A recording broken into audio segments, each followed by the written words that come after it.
ces journées de l'habitat, c'est on va dire le lancement d'un programme qui va s'étaler sur 4 ans, où l'agglomération coordonne la rénovation de l'habitat avec plusieurs entrées. Une entrée énergie pour la rénovation thermique des logements, donc c'est une déclinaison du plan climat de l'agglomération.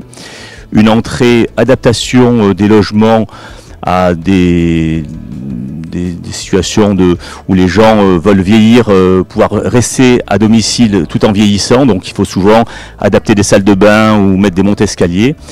Et on a une autre entrée, c'est également conventionner des logements sociaux pour des gens modestes. Donc on aide les propriétaires bailleurs à pouvoir faire des travaux pour remettre en location des logements à tarif, social.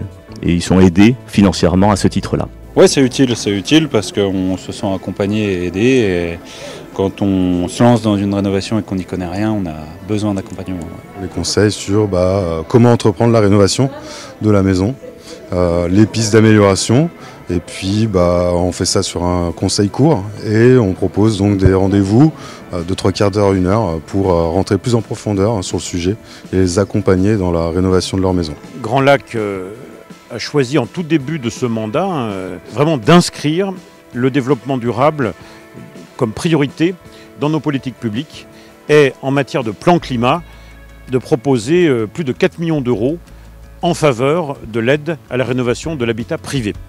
Ce qui est vraiment une incitation importante pour les habitants et qui préfigure l'ensemble des lois qui vont petit à petit amener les habitants à se mettre en conformité. Donc là, on incite pour anticiper et on propose une action concrète. Pourquoi ? Parce que la thermographie aérienne dont je vous parlais nous montre que 63% des habitations sont mal isolées ou pas isolées, ce qui est énorme. Les habitants sont sensibles à cette préoccupation environnementale et se sont rendus sur place pour visualiser leur maison, leur habitation, et ensuite être pris en charge, je le répète, gratuitement par des experts qui sont nos partenaires pour voir quelle serait l'aide qu'ils pourraient mobiliser, et en étant accompagnés d'ailleurs jusqu'au bout pour le montage de leur dossier. Alors, il y a MaPrimeRénov', qui est l'ancien crédit d'impôt à la transition énergétique, qui est ouvert à tous en fonction des revenus. Alors plus ou moins grande participation, et qui se cumule avec d'autres aides financières. Donc c'est pour ça que c'est intéressant de passer par les espaces Info Énergie qui sont en mesure de vous expliquer comment cumuler quelles aides financières en fonction de quels travaux, bouquet de travaux, enfin voilà, c'est assez complexe. Il faudrait donner un exemple en fait précis. La thermographie aérienne, c'est une technique où on survole l'ensemble du territoire de Grand Lac de nuit et l'hiver par temps clair évidemment, et on photographie l'ensemble du territoire avec une caméra thermique infrarouge.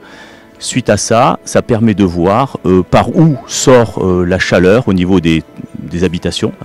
Donc les toits bien isolés vont sortir avec une couleur bleue et les toits très mal isolés vont sortir avec une couleur rouge. Donc ça permet d'avoir une vision synthétique et intéressante pour des néophytes, disons, du niveau d'isolation de leur toiture. Donc les gens sont invités dans ces journées à venir découvrir, on va dire, leur habitation vue d'avion. Donc on a ici une quinzaine d'ordinateurs et d'imprimantes. On zoome sur leur maison ou sur leur immeuble d'habitation et on commente en fait tous les défauts d'isolation quand il y en a, ou aussi parfois on peut dire que voilà, votre toiture est parfaitement isolée. Et après cette introduction, on va dire qu'on on leur suggère d'aller voir nos partenaires, donc l'ASDER et Urbanis, avec qui nous avons conventionné, et où ils vont avoir des conseils beaucoup plus précis en termes d'isolation, parce qu'il n'y a pas que la toiture, évidemment, qu'on voit vue d'avion, mais il y a aussi les murs, les fenêtres et le sol, évidemment, où il y a des déperditions thermiques.